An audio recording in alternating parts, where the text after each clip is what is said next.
is the law of evaluation, which simply states that harm is bad, but hurt can be good.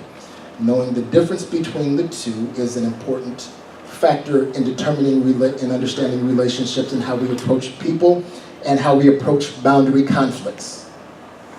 What happens if I hurt somebody's feelings, as opposed to what happens if I harm them?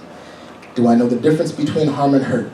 Things can hurt and not harm us. In fact, they can even be good for us. And things that feel good can end up being very harmful to us. You need to evaluate the effects of setting boundaries and be responsible to the other person, but that doesn't mean that you should avoid setting boundaries because somebody responds with hurt and anger. I think I told you before, maybe a couple of weeks ago, a truism, a general, you might have a boundary issue if telling somebody no, if establishing boundaries with that person causes you anxiety, you might have a boundary issue.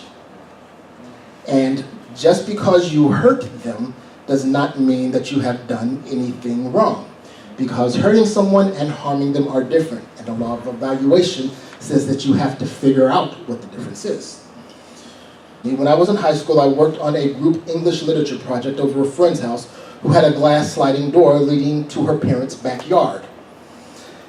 As we discussed the details of the project on her back patio, I realized that I needed something from my jacket pocket that was left in the kitchen. I hurriedly headed back into the house and had a knee-first collision with a closed glass door that left me limping for about a week. And I was also the butt of several jokes for a few weeks longer. I'm not sure whose bright idea it was to close the door. I knew I left it open, but either way, neither the door nor her parents were responsible for my being hurt. The door needed to be there. That they chose to close the glass door may have contributed to my experience. However, it was my hurried inattention to my surroundings that was directly responsible for my pain. At the end of the day, although I had been hurt, life went back to normal in short order. So we have these boundaries, and you have boundary conflicts. It's going to happen. If you are in a relationship with people, I don't care how great the relationship is, I don't care if it's with my mama, with my wife, with that one over there, there are going to be boundary conflicts. And sometimes hurt happens. Hurt's not always a bad thing. Boundary conflicts can be very similar to what I experienced with that glass door. They happen naturally within the relationship. It's not always out of a lack of care or recklessness. Sometimes they come from a place of zeal, excitement, or from a place of ignorance. Whatever the reason for the conflict, they leave the other party limping away in pain.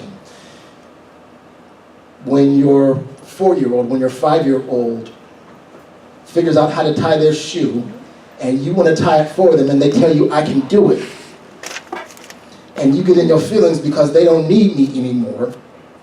There is pain that comes from establishing the boundary conflict. Or when a parent thinks they're helping their teenager, and their teenager gets resentful because you're in their business, and your feelings are hurt because I was just trying to help. It's a boundary conflict, and somebody got hurt. It's natural, it is normal, and none of it absolves people from the responsibility to set and maintain their own boundaries. The inconvenient truth of the matter is that the hurt of boundary conflict can often be constructive and instructive. We need to evaluate the pain that our confrontations cause other people. We need to see how this hurt can be helpful and sometimes the best thing we can do for them in a relationship.